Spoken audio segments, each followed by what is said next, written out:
Hey everybody. So you'll forgive me for starting 4 seconds early. We've got a lot that we want to share with you, and so we're going to move really fast. But there'll be an opportunity for you to ask questions at the end, so if we go too fast, don't worry. We'll answer the questions slowly. So the topic of this is building the plane while flying it, which is an expression, of course, which sounds very dangerous. We're talking about a MOOC, an online school called the Gymnasium.com. My name's Andrew Miller. I'm here with my team, Jeremy Osborn, Mike Bifulco, Michael Hawk, who's sitting in the back over there, and Justin Gagney, who is our design lead. So that in the interest of time, I'm going to go really fast, like I said, and Anyway, lots to talk about. The most important thing, this is sort of like the don't try this at home. By all means, try this at home. Just realize, like, it's crazy what we're doing. But the more I hear from people at this conference, the more I realize everybody's doing something that's slightly anomalous, right? Everybody thinks that what they're doing is like, no, this is crazy. And then, of course, everyone's doing the same thing. But I'm going to tell you why what we're doing is particularly crazy. And this is, our end users are designers and developers, so that immediately should get red flagged. Our team is made up primarily of designers and developers, another red flag. We aren't an accredited educational institution, yet we do give certificates. Our courses don't follow school terms, and they don't really close. And our courses are free. So those are the things that are really different about what we're doing. So what I'm going to do is I'm going to tell you a little bit about what it is that the Gymnasium is, but the guts of this presentation really is about all the things that we've done to try to overcome the vestigial DNA of Open edX. But I think that you'll see that our passion for what it is that we're doing is sort of helps us get through all of the snags. So I do want to just give you a quick backstory. The company that we work for is Aquent, and if it's mispronounced globally. They're a creative staffing company, so basically if you need designers or front-end developers, you call them and they find them for you. Our mission at Gymnasium is to provide free, high-quality, practical online courses for digital creatives. That's the term that they use for people who do the work that we do. Our secret sauce, you're hearing it officially here, is that we actually really do connect people, students, with jobs. And we've placed 260 people so far in jobs, students of ours. We launched version 1 on a somewhat sort of proprietary platform just a little over 2 years ago, and in 2 years, we're migrating 60,000 students, 8 courses worth of content, about 3,000 certificates. We'll be launching 2 new courses at the same time. We're doing this thanks to the brilliant work of our friends at Appsembler, our friendship with Xavier, a chance meeting with someone called Vic Parachuri, who worked at the edX, on the edX team doing machine language learning. So the reason that the fact that we're designers is part of the problem and part of the solution is exactly this. We spend a lot of time paying really close attention to the details most people don't. So we did a round of user testing, and as you can see, this is a bit of a Frankenstein screen here. This is an early build. So what does this mean for you? So this is what I'm used to in Gymnasium, because I've taken the other classes, so I can see the handouts that I'm used to. If I want to get all the handouts, I can click this link into the zip file with all of them. I can see how the course is going to run, if there's quizzes and exams. I'll get a certificate at the end, and then that'll break down the course lesson by lesson. So, yeah, that's what I'm used to. But I don't see a way to actually start. Okay. Okay. Now, obviously, if you've worked with Open edX, you've noticed, of course, that what we were doing there, some of it was a little bit crazy and bad ideas. We were testing to figure out how to make the experience completely intuitive. Anyway, what I'm going to do is jump to the punchlines, just in case I don't get a chance to repeat them at the end. And these are sort of high level. Every LMS has its own DNA. We did an evaluation, and for sure we discovered exactly that. And most of the work that we do is trying to figure out how to make our work with the DNA that exists. Migrating existing content is paradoxically more difficult than creating it from scratch. And if you sat in on the adaptive session yesterday, I don't think that could have been clearer. And there's always going to be a tension between customization and configuration. That's what you get when you've got a platform, and obviously you'd like to do more with one than the other. But anyway, here's Jeremy, and he's going to talk a little bit about how it works.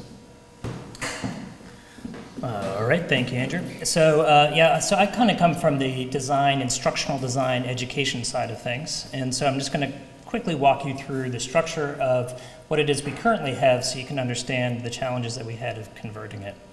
So this is really the high-level flow, and we have our registration page, so this is where people come to sign up, and then they have to enroll. So again, there's a big enroll button there, and we've got a number of classes, as Andrew mentioned.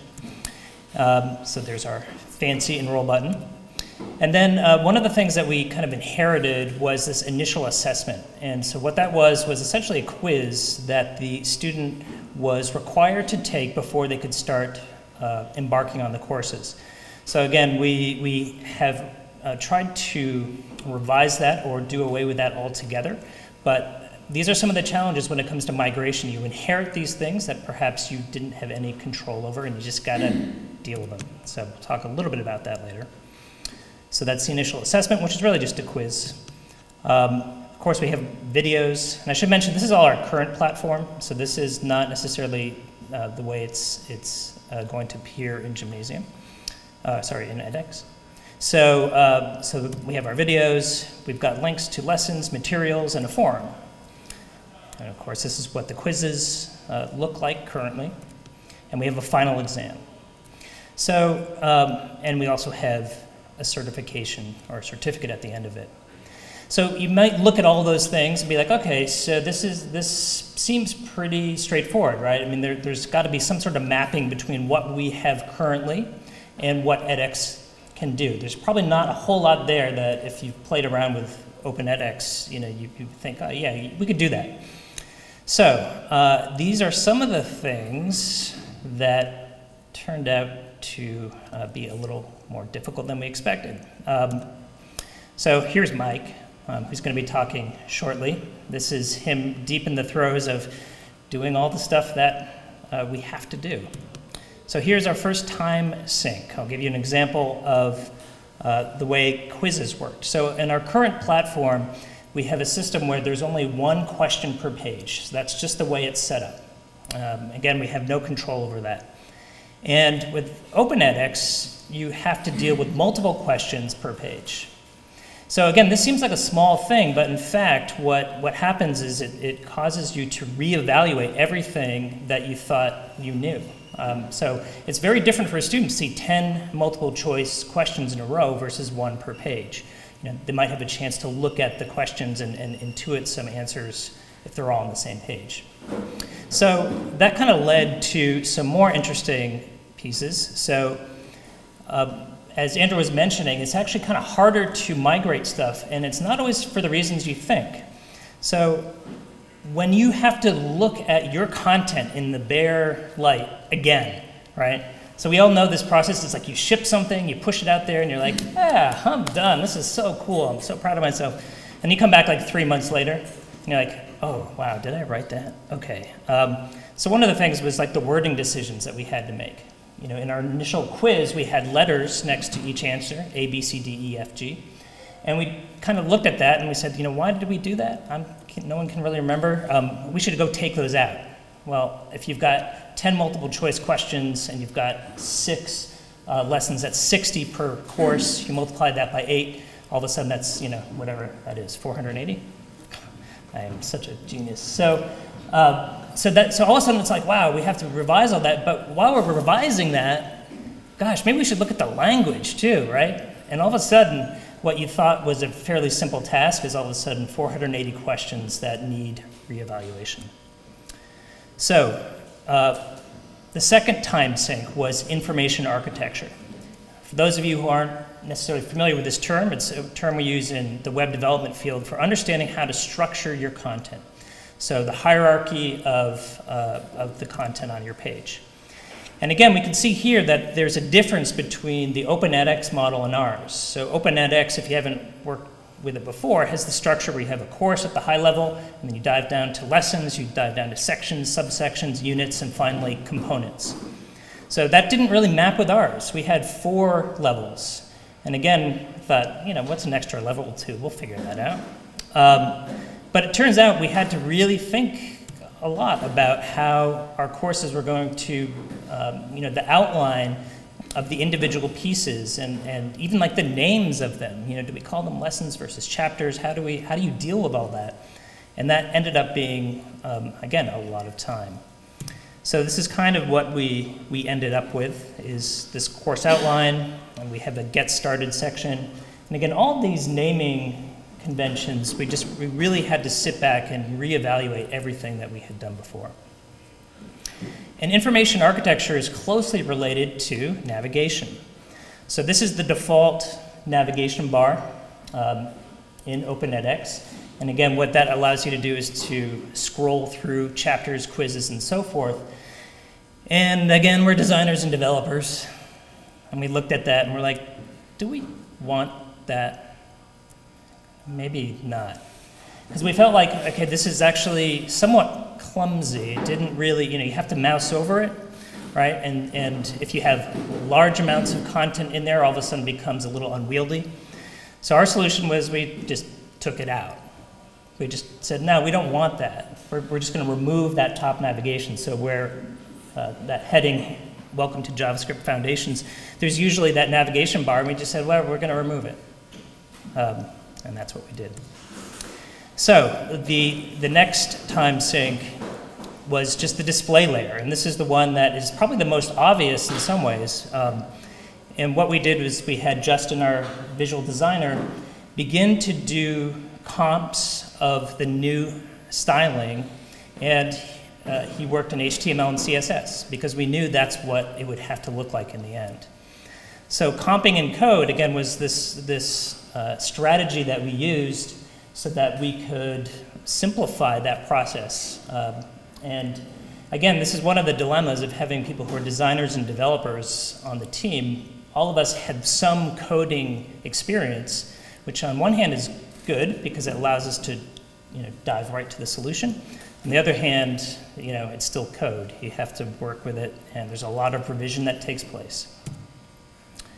So all of these decisions had some pretty serious development implications. So for example, just removing that navigation bar, again, it's not just a matter of like commenting it out, so it's gone.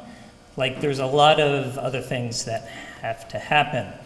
And so we're sitting around hoping we had someone who could understand the technical details of doing this and also knew design, if only there was someone, Michael. So this is our tag team.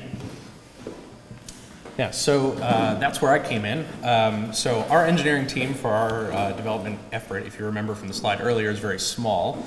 So our entire engineering organization looks like this. It's me. My background is largely in development of all sorts. I'm also a designer. I'm very much not a Python developer. I am just a sort of classical, you know, computer science student developer, if you will. So a lot of the things you'll see that we've done are maybe not the best way to do it, not the most delicious edX-y Python-y way to do things, but we've been tasked with, we have a real world deadline to hit, we have real requirements we need to do, and it's kind of been my job to figure it out. So some of the things you see that I'm talking about here might seem wrong to you, might seem like there might be a better way to do it, and if there is, I would certainly love to hear about it. But again, my main task was getting things done. So I broke down how we've customized edX into a few different things. The first one is kind of integrations. These are services that we chose to use to improve our platform. Google Analytics is kind of an easy one. On the right side of this slide, you'll see Intercom. It's a service that provides feedback to our users. So when you're logged into the system, you can use that nice dialogue to ask questions to our help desk team, and we have a help desk team that's sort of distributed throughout the world because we're a worldwide organization. They'll answer questions kind of in real-ish time, and Intercom does that really, really well. It also provides us with some additional analytics. And the third bullet there is Accredible certificates. We're using Accredible as our certificate provider. They are a great partner. They've done a lot of customization for us to allow us to issue our certificates in a way that integrates nicely with LinkedIn. And so we chose them kind of early on as someone to work with. As far as customizations go, a lot of these are sort of very typical things to see. Bootstrap, jQuery are very normal if you're living on the web anywhere. Jeremy mentioned before that we modified our course navigation. We added a library that I found on GitHub called Cookie Banner, which is something that notifies all of our users that we use cookies, because that is something that if you live in Europe, you need to be alerted to, despite the fact that it's no longer 1997. And then we use Typekit as well to integrate web fonts. So these are all things that I had to figure out the right way, or working way at least, to get integrated into edX. Now, probably the most interesting section of the things that we've done are hacks. And I call these hacks because these are things that I really had to figure out how to do myself, certainly with some help from the Google group. So I would jump on and when I was trying to figure things out, I would go and ask. If nobody had a good answer, if I couldn't find a response, or if simply nobody responded in time, I was tasked with going to figure things out myself. So the course sub-navigation appears here again. You will see on the right-hand side of this screen is actually something that we use on our catalog page. You'll see the navigation items, full courses versus gym shorts. We have two different types of courses. So a gym short is sort of our nickname for a course that's shorter in length. They're about an hour long, and they're more informal. They don't have exams or certifications. And so for us, they're semantically different than a full course, which is a lot more like a college course in length. They're maybe 5-6 hours, depending on the time it takes you to go through them. They can be longer. So on our catalog page, we wanted to navigate, split them up in the sub-navigation. So I started to realize that because we needed to be able to separate these things out, I needed to sort of find a way to separate them within our navigation using what was already available to me. Luckily for us, we kind of had done some of that planning with our edX structuring in the beginning. And all of our courses, handy enough that our full courses start with 1, so 100, 101, 102, and all of our gym shorts are 001, 002, and so on as we come out with new courses. So at the very bottom here, you'll see a very simple jQuery function that what it does is when the page is loaded, it waits for all of the catalog items to load, and it simply splits out the courses that start with, you'll see data course ID 0, meaning that that attribute in the HTML starts with a 0. That means it's a gym short, and it moves it to the bottom of the list. So that's a good example of something that we sort of hacked in that takes advantage of metadata that we already had and is sort of proprietary to our platform. It wouldn't really make sense to contribute that back to edX unless there's some larger need. But it was also something that didn't make sense for us to expand on the platform to add extra metadata types. I should mention that yesterday I attended the session put on by the guys at Fun, who talked about wanting to expand edX platform to include sort of advanced metadata, so a dictionary of metadata items that would allow you to put your own properties on courses, which would be tremendously helpful for so many of these things here. So we repurpose our course metadata as needed, essentially. So another one that we did is, this is our homepage. This is what it looks like on edX. You'll notice that, this is obviously customized, but if you've implemented edX on your platform, when you log in, you will notice that as you click the main navigation link there, if you're logged in, the home link no longer goes to the home page. It'll actually go to the dashboard. That's the default behavior. Again, we had decided that we wanted to come to this home page no matter what when you click that link, whether you're logged in or not. So in doing some research, I had kind of found the bit of code where it did that and didn't really know a better way to do it. My expectation was kind of that I would find a link somewhere that said, go to the home page or go to the dashboard, and I just needed to switch it to the right link. It wasn't. It was something a little more involved, and so I went and started a thread on the Google group. Had no idea how to fix it before this, and I got an answer pretty quickly. You'll see on the same day I got a response, in fact, for a feature flag that needed to be changed within the platform. To me, before this, I didn't really think of looking at the feature flags because it wasn't something in particular that I thought I would take advantage of for this. What's missing from this screenshot too is the next post is me asking, okay, that's great, thank you so much for helping, how'd you figure that out? And I'm pretty sure his response was, actually I wrote that. So Chris, if you're here, thanks. Okay, so the course sub-navigation. This is something that Jeremy mentioned before. We want to get rid of that accordion guy at the top because we don't use that sort of third tier of navigation. If you go into advanced settings on a course, you will see that there's this fantastic little property that says courseware Chrome. Basically, it's got a couple of options. If you set it to accordion, like I have highlighted, it should, in theory, get rid of that top bar and only use the accordion item on the left to do course navigation. However, in practice, I found that at least at the time that I was testing this, that property did little to nothing, or was unpredictable, or wasn't functional like I would expect. So my eventual solution to that was actually to not quite comment it out, but to implement a couple of rules in our SAS that hit it, and to provide some instruction to our course creators that made sure that they didn't use that tier of navigation. So in other words, if we added another sub navigation item within Studio, we would need to use that navigation structure. So it was a bit of a fix that was some documentation for our course creators, and a bit of it was engineering on my part. One of the other things that you'll notice on from our comps, if you're paying attention here, all of our courses have sort of a color associated with them. That was kind of just a branding choice. You know, like has been said a couple of times, we are designers and developers, and we like sort of designing colorful, candy things like this. So in our designs, you can see that the coding for a designer's course is red, the information design course is green, and on subsequent pages, that color sort of follows you through. So you can see in the header here as well as here. If you've played with edX much, thinking of a way to do that is probably not very easy unless the fun guys go and implement that advanced property that I want them to work on. But at the moment, that's not there. So we had to kind of come up with a creative way to do this. We had discussions amongst ourselves for ways to do it, maybe taking advantage of some metadata in Studio that we weren't using, maybe putting a hidden element in the description of the course somewhere that would tell us the color to use. And in the end, what I implemented was actually probably a bit hackier, but maybe a little more fun for me to do and a little more clever. Essentially, I used the course image, and I pulled the color of the upper leftmost pixel and used that on any page that we need that color to create a CSS rule. So it's definitely a hack. This is definitely not the best way to do this, but it works and it's functional, and this is something that's getting us to release. And this is, you know, kind of one of the vestiges of us being on a platform that we want to move to this new one, that it's something that might have worked in the past, and we want to carry it on with us and just needed to figure out a way to make it work. Now, with that being said, this is something that I'm pretty sure any of us in here who are developers, we can imagine the fix, right? That's something that I would love to contribute back to edX at some point, adding additional metadata. It's just something, frankly, I didn't have time to do. We also wanted to implement themed assessments. So the built-in assessments for edX weren't quite as pretty as we wanted. We are also using source code in our quizzes. So because we're teaching coding, we want to have formatted source code. When I initially implemented our theme, beyond just putting in the source code formatting, this is what it looked like, which is pretty gross, right? There's really small text in the code snippets. Things aren't really aligned well. It's very small, hard to see. And I was looking for a way to fix this using, so we use Stanford theming rather than microsites, and I was hoping that the Stanford theming would have a really nice way for us to do that. Well, unfortunately, this is the bit of code, and I apologize if this is hard to read, but essentially, the second line up there is the only important one, and all that says is render the problem as a block, which means that the only part of the template that I get to modify are the things that aren't the actual problem. So things like how the checkboxes are oriented, how the markup is created, isn't something that we have access to.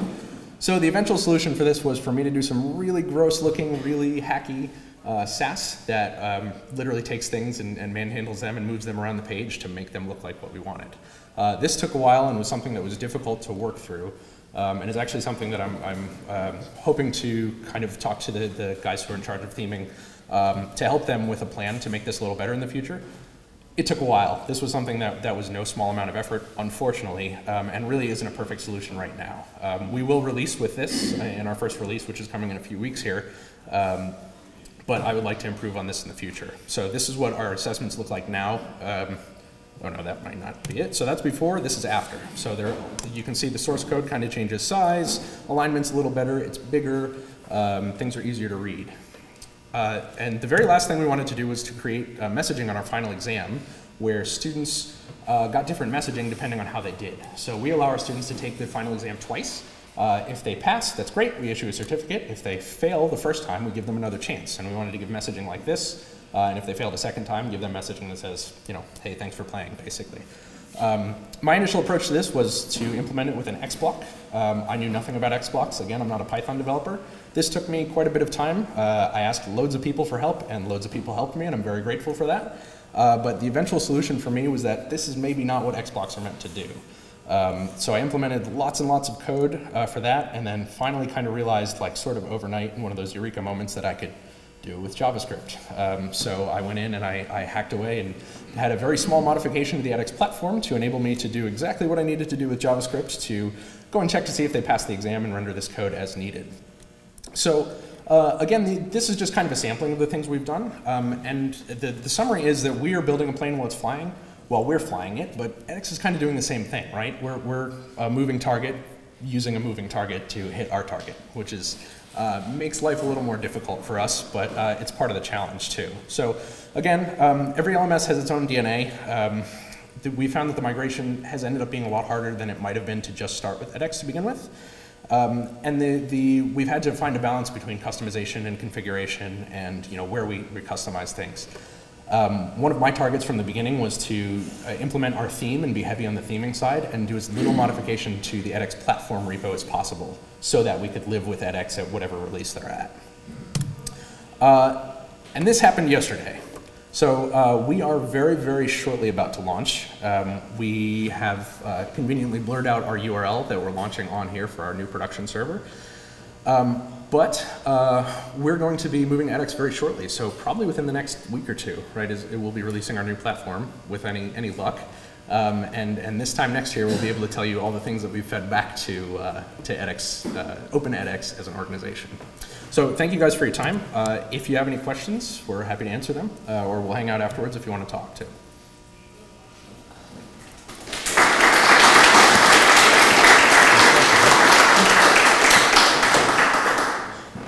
There's just one other closing comment I wanted to mention, and that is there's nothing at all wrong with the vanilla OpenEdX display layer. There's nothing really, I mean, apart from that mystery meat navigation thing, which is irksome, right? But it's beautiful, the typography is very readable, it's all of that. The problem is that if your intention to brand your product is just jamming a logo in the upper left-hand corner, which is for many people it's satisfactory. For us it wasn't enough. And so then, like a plate of spaghetti, when you start pulling on that one strand of pasta, and then suddenly you've got all the spaghetti in your hands. So, thank you. Thanks.